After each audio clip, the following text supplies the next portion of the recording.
চিনেমাটিতেও মানুষ খায়, আর এই পাতা, কাগজের পাতাতেও মানুষ খায়। যখন মানুষ খেতে বসে থালাটাকে ধোয়, আদর করে কাছে নেয়। আবার এই পাতে, কাগজের পাতে যখন খেতে বসে ওকে কাছে টানে, আদর করে ধোয়। কিন্তু একটাকে খাওয়া হলে ছুঁড়ে ফেলে দেয়, আর একটাকে খাওয়া হলে সুন্দর করে সার্ফে দিয়ে ধুয়ে শোকেসে তুলে দেয়। খাওয়া হলো, খাওয়ার পরেও মন ভরে না, বালিশে শুয়ে শুয়ে ওটা দেখেও শান্তি পায়। কত ভালো থালা, কত সুন্দর থালা, তাকে শোকেসে তুলে রাখে। তেমনি একটা হলো স্ত্রী, আর একটা হলো প্রেমিকা। একটা হলো স্ত্রী, একটা হলো প্রেমিকা। স্ত্রীকেও কাছে টানে, প্রেমিকাকেও কাছে টানে। ব্যবহার স্ত্রীকেও করে, প্রেমিকাকেও করে। প্রেমিকাকে ব্যবহার হলে ছুঁড়ে ফেলে দেয়, আর বিবিকে ব্যবহার হলে গোসল করে কাছে টেনে নেয়। বিবি চোখের সামনে থাকবে, স্বামীর কলিজা ঠান্ডা হবে, জানটা ভরে যাবে। শুধু ব্যবহার করা নয়, চোখের সামনে ঘুরলেও স্বামীর কলিজাটা ঠান্ডা হয়। এর নাম হলো বিবি। বিবি হও, প্রেমিকা হয়ও না। একবার চেটে নিবে, তোমাকে জীবনের মতো ছুঁড়ে ফেলে দিবে। মধু খেলে আর তোমার কোনো চান্স লাগবে না। মোটা মাথা আমার বেটিরা বুঝে না, লুচ্চাদেরকে পেছনে নিয়ে ঘুরে ও আনন্দিত হয়ে যায়। মাথা মোটা মেয়ে, বুদ্ধি কম, অর্ধেক বুদ্ধি, এর জন্য বুঝে না লুচ্চা আমার পেছনে ঘুরছে লুটার জন্যে। লুচ্চা তো আমাকে বিছানায় নেবে না। আর যদি স্ত্রী হতে চাও, তাহলে বাড়ির ফ্যামিলির যোগাযোগে স্ত্রী হও, ওর প্রেমে পড়ে স্ত্রী হয় না, সেটা শালপাতের থেকেও খারাপ হয়ে যাবে। বুঝে না, এরা অন্য জগতে চলে যায়। আল্লাহ নবী বলছেন, আতা রাসূল উমরাতাহ আকা উম্মাহ আদনা সাদিকাহ আকসা আবাহ। এমন একটা জামানা আসবে রে, মাকে ঠুনকে কথা বলবে, মায়ের আফসোস হয়ে যাবে। ছেলেদের মুখে মিষ্টি কথা শোনা, মা একবার দুবার বলবে, ছেলে ধুমকে ধুমকে বলবে, তারপরও মায়ের জান ওটা সহ্য করে নেয়। অথচ বিশ্বনবী বলছেন, সাফকাতুল ওয়ালিদাইনি, মা বাপের সঙ্গে ভালো ব্যবহার করো। তোমার অঙ্গভঙ্গি, তোমার ভাষা, তোমার চাহনি, তুমি মায়ের কাছে গিয়ে এমন করে কথা বলবে, মায়ের কলিজা ঠান্ডা হয়ে যাবে। ওইটার অভাব পড়ে যাবে। কিয়ামতের আগে মাগুলোকে ধুমকে কথা বলবে, বাপকে রাখালের মতো বলবে, ঝিড়কে কথা বলবে। বাপের উঁচু করে কথা বলার বেটার উপরে সাহস হবে না। আক্কা উম্মাহ আদনা সাদিকাহ আকসা আবাহ।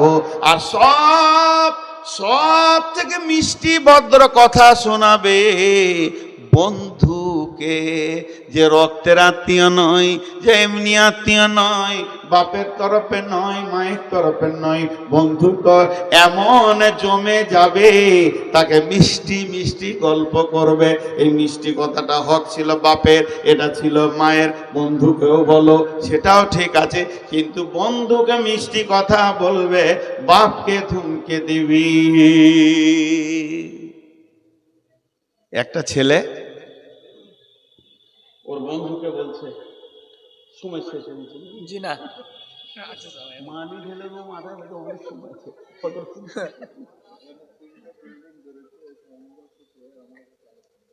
ওই রকম কোন হাদিসে পেছি না যে 3টে বিল্ডিং বলে একটাও হাদিস, আর কোরআনের আয়াত নেই। করছে ভাগো 3টে বিল্ডিং বলে হাদিস আছে। খেপালো, আপনারা বক্তা চয়েস করতে পারেন, খেপানোকে বক্তা করে দিয়েছে। এবার একটা মজার কথা শুনে,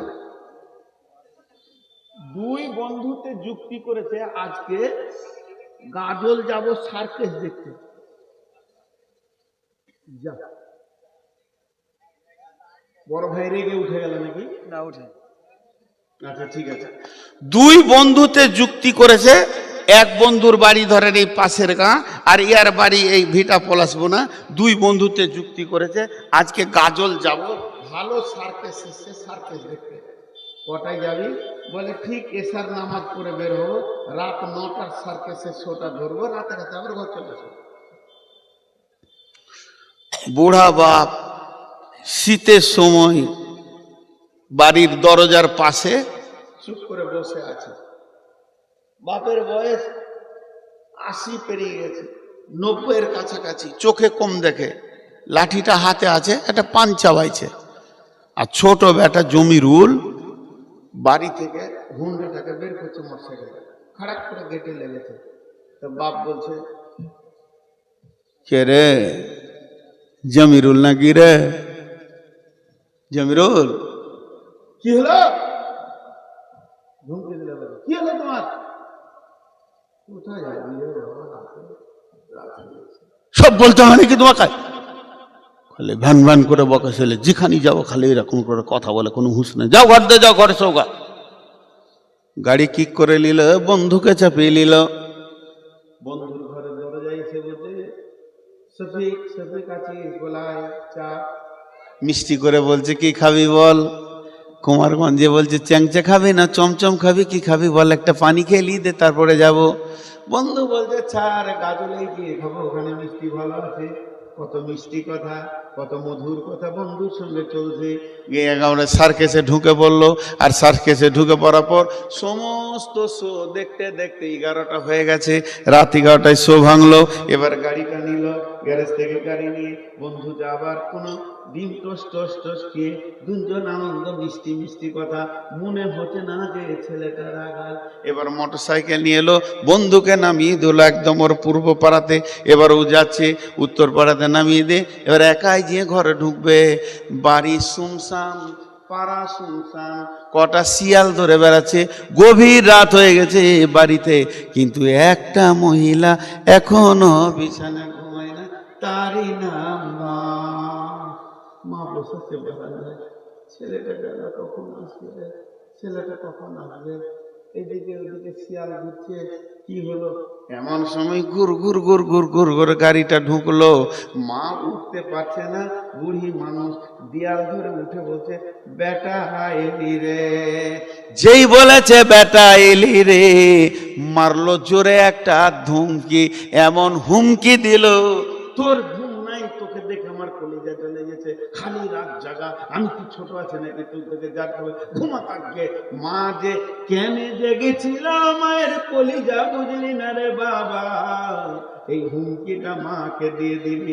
এবার চারিদিকে তাকিয়ে দেখছে, বউটা তো নাই, বউ দুতলায় শুয়ে আছে, কারো অপেক্ষা করে না। টিভি সিডি চালিয়ে দিয়েছিল, সিডিতে প্রোগ্রাম দেখছিল, দেখতে দেখতে উবুর হয়ে পড়ে আছে, সিডি লাফালাফি করছে, ওর আর হুঁশ নেই। এবার বন্ধু উঠেছে দুতলায়, উঠার পর দেখছে বউকে উঠাতে হবে, একটু পায়ে সুসুরি দিল, উঠেই রেগে গে, তুমি খালি আমাকে বিরক্ত কোথায় যাও। তার বউ ধুমকি মারছে উল্টা, আরো পাটা ধরে বলছে, রাগ করো না, রাগ করো না, রাগ করো না, রাগ করো না, করো না। বউকে আনন্দ দিছে। আল্লাহ রসুল এটাই বলেছে, মাকে ধুমকে কথা বলবে, মেয়েদের বশীভূত হয়ে চলবে, বাপকে ঝিরকে কথা বলবে, বন্ধুকে মিষ্টি মিষ্টি কথা বলবে। আর তার রাসূল উমরাতাহু আক্কা উম্মাহু আদনা সাদিকাহু আসাবাহু জাহারাতিল আসওয়াতু ফিল মাসাজিদে। কিয়ামত আর কত দূরে আছে বন্ধুরে, আপনি বুঝলেন? আল্লাহর নবী বলছেন, মসজিদে জোরে জোরে দুনিয়ার কথা আলোচনা করবি। আপনাদের গায়ে মসজিদে জোরে জোরে দুনিয়ার কথা আলোচনা হয়? জি হয়। আপনাদের গায়ে হয়? যদি ওকে যে বলা হয়, হাজি এটা যে মসজিদ, এটা মসজিদ, জোরে কথা বলা যাবে না, ফেরেশতা আছে, আল্লাহর ঘর, আল্লাহর অফিস। ও আপনাকে সুজা করে ফতোয়া দিয়ে দিবে, দুনিয়া করাটাও ইবাদত, দুনিয়া করা ইবাদত। আমি যদি হাল চাষ নাগল জমি জায়গা করছি বলে ইবাদত, ছেলে পেলেকে খাওয়াবো, এক লোকমা খাবার মুখে তুলে দিয়া সাতটা। তা মসজিদে ইবাদতের কথা বললাম, তা কি হলো? ব্যবসা করা হালাল, হালাল রুজি উপার্জন করা হালাল, আবার ফরজ, কোরআনের হুকুম। তো এটা মসজিদে আলোচনা করলাম, তো কি হলো? যে কাজটা যেখানে সেখানে করতে হবে, মসজিদে গুলো আলোচনা করা যাবে না, ও মানবে না, করবে। তো স্বামী স্ত্রীতে যে রাতটা ইবাদত, স্বামী স্ত্রীতে যে রাতে মহব্বতের সঙ্গে থাকবে, তারা আনন্দ উৎসব করবে, সব করবে, গোটা রাত ইবাদতের নেকি পাবে। তাহলে বিভিন্ন মসজিদ চলে যেতে হবে ইবাদত করতে? হ্যাঁ, বিভিন্ন মসজিদে যে ইবাদত করতে হবে। স্বামী স্ত্রী মহব্বত করাও তো ইবাদত, পেশাব করা ইবাদত, দোয়া করে পায়খানা করলো নাকি পাওয়া যায় দোয়া করে, তাহলে মসজিদে পায়খানা করতে যাই ইবাদত করতেছি। ভাইরা আমার, মসজিদে জোরে জোরে দুনিয়ার কথা বলবে, এরপর এটা শুনলে আপনাদের গাটা চলে যাবে, কিন্তু আমি বলবো এটা মেনে নিতে পারবে না, অনেক কষ্ট হবে, তারপরও আমি বলবো আতার রাজুল ইমরাতাহু আক্কা উম্মাহু আদনা সাদিকাহু আকসা আবাহু জাহারাতিল আসওয়াম মাসাজিদি সাদাল কাবিলাতা ফাসিকুহুম সাদাল কাবিলাতা ফাসিকুহুম সাদাল কাবিলাতা ফাসিকুহুম। গায়ের নেতা হবে, পাড়ার নেতা হবে, পাড়ার মেম্বার হবে চরিত্রহীন লোকেরা, লোকের বিচার করে বেড়াবে, ওর বিচারটাকে করবে দেখার নাই।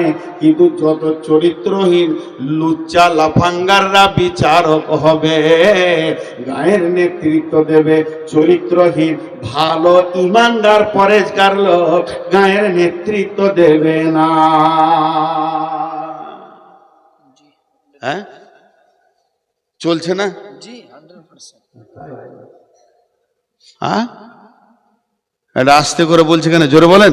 জি, চলছে চলছে এটা। জি, হ্যাঁ, মানে যদি একটা ছোট ছেলে ভুল করে ছাগল চুরি করতে যে ধরা পড়ে গেছে, তারপর ছাগলটা সেই গায়ে অনেক অসুখ, দৌড়ে পালাতে পারেনি, বিক্রি করলে হয়তো 50 টাকা বিক্রি হলো, ধরা পড়ে গেছে, কোলে বেঁধে ওকে মারছে, প্রধান এসে ওর গালে চড়তে বলছে চুরি করতে গেলি তোর যদি আছে, তোর মা নাই বাপ এক, তোর মা আছে বাপ নাই, তোদের খাবার জুটছে না, তা আমাকে বললি না 20 কেজি গম দিতাম, তোকে 50 কেজি চাল দিয়ে দিতাম, তোকে চুরি করতে হতো না, কেন চুরি করতে গেলি? প্রধান বিচ্ছর বানায়।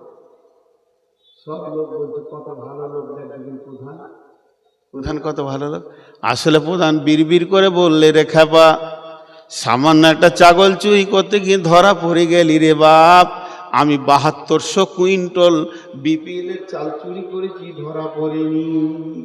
বড় চোর ছোট চোরের বিচার করছি, এর জন্য আফসোস করছে। তুই জীবনেও প্রধান হতে পারবি না যতদিন বড় বড় চুরি না করবি। প্রধান কি করে হবি? ছাগল চুরিটি তুই ফেল করে গেলি রে বাপ, এ করে কি করে করবি? আল্লাহ নবী বলছেন সাদাল কাবিলাতা ফাসিকুহুম জাইমাল কাওমি আরজুলুহুম ওয়া উকরিমা রাজুল মাখাফাতা সাররিহি।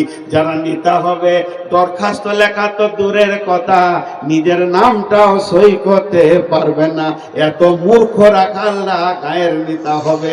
ওর নিজের নাম দূরের কথা, যদি বলা হয় তোর বাপের নামটা লেখ, হারামখোর বাপের নামও লিখতে পারবে না, এ হবে গায়ের নেতা। এদের চরিত্র এত নোংরা হবে, আল্লাহ তাবারাক ওয়া তাআলা রাসূল বলছেন ওদিকে কি আবার সবাই সালাম দিবে, রাস্তায় পেরিয়ে গেলে বড় ভাই কেমন আছো, ছোট ভাই কেমন আছো, কোথায় যাচ্ছ, বিনা কারণে কথা বলবে। কিন্তু এইদিকে যদি বদরুদ্দোজা নাদবির মতো একটা আলেম পেরিয়ে যায়, দুজনাও অত কথা বলবে না যত কথা নেতাকে বলবে। নবীজি সেটা বলে দিয়েছেন, কেন বলবে? মাখাফাতার সাররিহি, মাথা চলে যাওয়ার ভয়ে কথা বলবে, কারণ ও গুন্ডা আছে, এলাকার নেতা আছে, ও যদি ওকে একটু সারা শব্দ না করি পরবর্তীকালে আমার মাথা চলে যেতে পারে। এটা হচ্ছে কিয়ামতের আলামত। বিশ্বনবী বলছেন এরপরে আমার উম্মতের কি হবে শুনে নাও, ও জাহারাতিল কায়নাতু ওয়াল মাযিফু, ঘরে ঘরে গান বাজনা ঢুকে যাবি। এখন পকেটে পকেটে ঢুকে গেছে গান বাজনা, যত শুনতে পারেন, সিনেমা হলগুলো সব চলে গেল, পকেটে পকেটে ঢুকে ঘরে ঘরে গান বাজনা। আপনার এখানে যারা মুরব্বী বসে আছেন বলেন, একবার মুখ খুলেন, একবার এই মুরব্বীদের মুখের কথাটা শুনতে চাইছি। বাপজি আপনারা দয়া করে মুখ খুলবেন। আজ থেকে 30 বছর আগে, 40 বছর আগে, 50 বছর আগে এইরকম পলাশবোনা গায়ের গলিতে যদি একটু গলি গলি ঘোরা হতো, তো দুটো একটা ঘর থেকে কোরআনের তেলাওয়াত শোনা যেত। মুরব্বীরা, মা, খালা, দাদি, নানি তেলাওয়াত করছে না। এখন ওই সাউন্ডটা নাই, যেগুলিতেই ঘুরবেন খালি ভাটিয়ালি পাওয়া যাবে। এমনকি জলসাতেও মৌলবীরা ভাটিয়ালি চালিয়ে দিছে বন্ধুরা আমার। তারপরে সে আবার প্রধান বক্তাও হয়ে গেছে, তার গান বাজনা এমন বেড়ে যাবে, ওই অবস্থায় কি হবে? ও সুরিবাতিল খুমুর, আমার উম্মত মদের বোতল ধরে ফেলবে।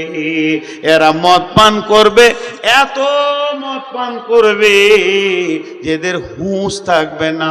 আল্লাহ নবী যখন ফেরাসে গেলেন, নবীজির কাছে 2টি গিলাস আনা হলো। জিব্রাইল আনলেন, একটাতে ছিল দুধ আর একটাতে ছিল মদ শরাব ঢাকা ছিল। নবীজিকে বলা হলো, ইয়া রাসূলুল্লাহ, যেটা ইচ্ছা সেটা আপনি তুলেলেন। আমার নবী দুধের গ্লাসটা তুলে নিলেন, আর জিব্রাইল বলে দিলেন, ইয়া রাসূলুল্লাহ, আপনার উম্মত বেঁচে গেল। আপনি যদি মদের বোতল তুলে নিতেন, আপনার উম্মত কিয়ামত পর্যন্ত আর হুঁশ ফিরে পেত না। এত খোয়া খেত, তাদের হুঁশই আর থাকতো না। জোহর আসর দূরের কথা, কিয়ামত পর্যন্ত বেহুশ হয়ে পড়ে থাকতো। আপনি দুধের গ্লাস তুলে নিলেন, কিন্তু হতভাগা মুসলমান সেই গরুর বাড়িতে গরু দুধ দিচ্ছে 20 লিটার, সেই 20 লিটার দুধকে টেনে বের করে দইয়ে বালতি করে ঘোড়া করে নিয়ে গিয়ে কুমারগঞ্জে চায়ের দোকানে বিক্রি করে দুধের টাকাতে মদের বোতল কিনে বাড়ি ঢুকছে। এ হতভাগা, তোর ঘরে দিলে আল্লাহ দুধ, বরকতের দুধ, রহমতের দুধ তুই পান করবি, সেটাকে বিক্রি করে সেই টাকাতে মদ খেয়ে ঘর ঢুকলি। আল্লাহ নবী বলেছেন, লা তাসরিবান্নাল খামরা ফাইন্নাহু রাসুন কুল্লা ফাহিশাতিন, লা তাসরিবান্নাল খামরা ফাইন্নাহু রাসুন কুল্লি ফাহিশাতিন। খবরদার উম্মত রে, মদ পান করিও না। মদ হলো একটা ফাহেসা কাজের মাথা। আর এক জায়গায় বলেছেন, ফাইন্নাহু মিফতাহুন নার, সেটা হলো আগুনের জাহান্নামের চাবি কাঠি। তার মানে কিয়ামত কাছে এসে বন্ধু রে, কিয়ামত আর বেশি দূরে নাই, কিয়ামত আর বেশি দূরে নাই। 14টা বল হলো, এবার 15 নম্বরটা। আমার নবী আফসোস করে বলতেন, লানা হাদিহিল উম্মাতু আউয়ালুহা,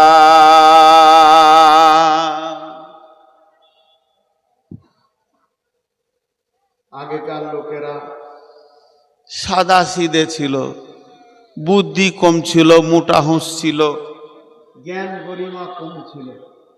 আমার কথাটা শুনলেন? যা খেয়াল করে শুনিনি, আরেকবার বলছি। যদি ঠিক বলি তো বলবেন ঠিক, আর যদি ভুল বলি তো বলবেন ভুল। বহু প্রাচীন যুগের লোকেরা, তাদের বুদ্ধি কম ছিল, মাথা মোটা ছিল, হুঁশ কম ছিল, সাদা বাটা লোক ছিল। ঠিক না ভুল? কথা বলে না এতগুলি লোক। আরেকবার বলছি ঠিক বুঝার জন্যে, কথাটার খুব গুরুত্ব আছে।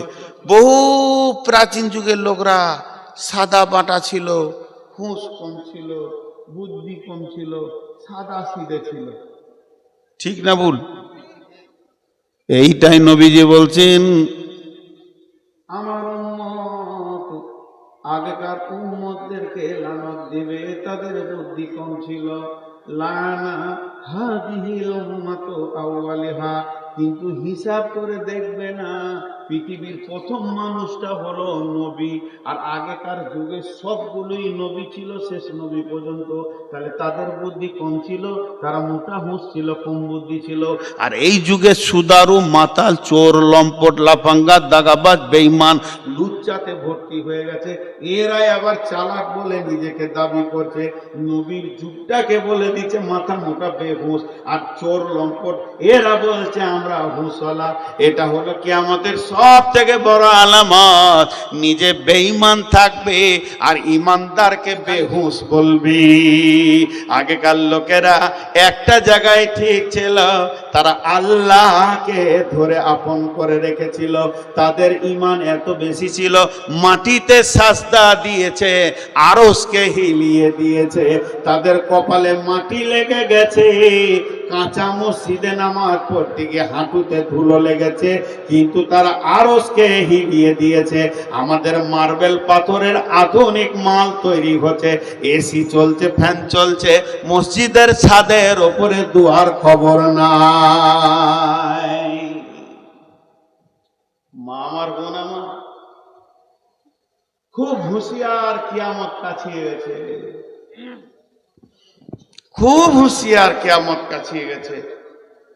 ভাইরা আমার, লোক এক দুই করে উঠছে।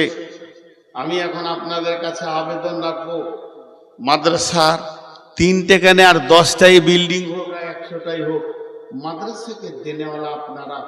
আমি 1 মিনিট মাদ্রাসার ব্যাপারে কথা বলছি। এই মাদ্রাসার সরকার আপনারাই, আল্লাহ তো সবই চালাচ্ছেন, শুধু জারিয়া আপনারা। মা বোন যত আছেন, এই পলাশপোনার কমিটি আমাকে ভালোবাসে, আমি জানি, এদেরকেও আমি ভালোবাসি। এখানে জালসা করে আমি তৃপ্তি পাই, এখানকার কমিটির ব্যবহারেও আমি তৃপ্তি পাই, ভালো লাগে। বিধায় আপনাদেরকে একটা কথা বলছি, এই মাদ্রাসার সত্যিকারে পড়াশোনা হয়, ছেলেপিলেদের আদব কায়দা থেকে যেটা পাই, যখনই আসি এখানকার ওস্তাদদের ব্যবহার এবং সব কিছুই ভালো লাগে। বিধায় আপনাদেরকে বলছি, আপনারা একবার সুন্দর করে হাত ঝাড়া দেবেন। আমি খালি এই কথা কটাকে গুটিয়ে দিই, একবার গুটিয়ে দিই। আজকের বক্তব্য কিয়ামতের আলামত। কিয়ামত নাই, কিয়ামত মানে তো শুরু, শুরু হবে, এটাই। আল্লাহ নবী বললেন, এই কিয়ামতের আলামতগুলো কেন বললেন? একটু আগে আমি উদাহরণ দিয়েছি যে উবাইদুর রহমান মুনাফিক। আমি জানবো, কেন জানবো? লোককে বলার জন্যে নয়, বরং আমি ওর থেকে বেঁচে থাকবো, এর জন্য জানবো। তো কিয়ামতের আলামতগুলো কেন নবীজি বললেন? কিয়ামতের আলামতগুলো বললেন এই জন্যে, যখন এই জিনিসগুলো তুমি পৃথিবীতে দেখবি, তার মানে তুমি জেনে নাও কিয়ামত কাছিয়ে গেছে। আর তখনই তোমাকে করতে হবে কি? আখেরাতের সঞ্চয় শুরু করে দিতে হবে। তুমি নিজের ব্যাগ গোটাও, নামাজ রোজা ঠিক আছে কিনা, হজ যাকাত জমি জায়গা আমি অন্যায় কিছু করিনি, আর যেগুলো দান খয়রাত এগুলো তুমি রেডি হয়ে যাও। তার মানে মাল চলে এসেছে। যখন মাইকে এলান করে দেয়া হবে, যখন মালদা টাউনে এলান করবে যে 2 নম্বরে ঢুকছে শতাব্দী, কিংবা 2 নম্বরে কামরূপ ঢুকছে, তার মানে প্যাসেঞ্জাররা রেডি হয়ে যায়। এবার ব্যাগটা ধরে নাও, 2 নম্বরের ধারে দাঁড়িয়ে যাও, এই লাইনে রেলটা আসবে, আমাদেরকে চাপতে হবে। তেমনি কিয়ামত আসছে, কথাটা নবী আমাদেরকে জানাচ্ছেন। কেন? জানার জন্যে জানাইনি, আমরা জানবো এর জন্য জানাইনি, মানার জন্য জানাচ্ছে। এর জন্য কিয়ামতের আগে যে মালগুলো নিতে হবে, তৈরি হতে হবে, সকলেই যেন তৈরি হয়ে যায়। ওই পারে আপনাকে মাল লাগবে। কেউ একজন আছেন যে 10,000 20,000 দিবেন পরপারের জন্যে? হাজি আব্দুল মাতিন সাহেব 20,000 টাকা, 10,000 নগদ আর 10,000 বাকি। এটা লেখেন। ওনার স্ত্রী খুব অসুস্থ, হসপিটালে আছে, দোয়া করতে বলেছে। আজেবিল বাসরবি না সস্তি আনতাসাফি তাসিফাও ইল্লা সিফাও কাসবা লাই গাদর সাকামা। হে আল্লাহ, হাজি সাহেবের বিবিকে তুমি শেফায়ে কামেলা আজেলা দান করো। কই দে, ছিঁড়ে দেবো কিন্তু আমি, আমাকে তো চিনিস না। এই আমি নামা না পর্যন্ত এটা খুলবি না, ছিঁড়ে হাতে ধরিয়ে দেবো। খুব তখন থেকে ট্যাপার ট্যাপার করছিস তোরা, চুপ করে শুয়ে থাক, স্ট্যান্ডটা ধরে চুমকা খালি বসে বসে। বন্ধুরা আমার, আল্লাহ তাকে শেফায়ে কামেলা আজেলা দান করো। আল্লাহ যদি তোমার কলমে শেফা থাকে, তুমি শেফা দাও, তাকে দুনিয়াতে সুস্থতা দাও। আর তোমার কলমে যদি মত থাকে, মাবুদ গো তুমি তাকে তুমি করিও, ঈমানের সঙ্গে মত দিও। একজন মহিলা 5,000 টাকা দান করেছেন, হ্যাঁ, স্বামীর জন্য দান করেছেন। আহা, পৃথিবীর সেরা নিয়ামত বিবি, সেরা নিয়ামত হলো স্বামী।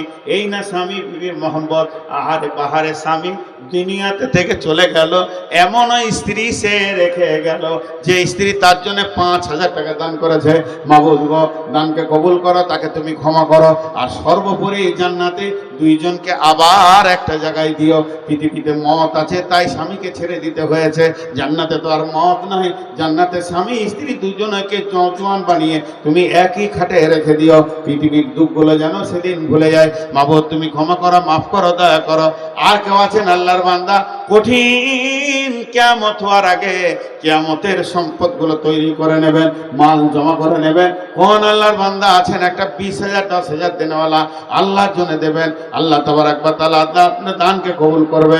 কারণ যেদিন আপনি কিয়ামতের যাবেন সেই দিন আপনার মাল নিয়ে যাওয়ার ক্ষমতা হবে না। আল্লাহ নবী বলছেন, ইত্তেবাউল মাইয়াতা সালাসাতুন ফায়ারজিআনি ইসনানি ওয়া ইয়াবকা মা হুয়া ওয়াহিদুন, ইত্তেবাহু আহলুহু মালুহু ওয়ালাদুহু।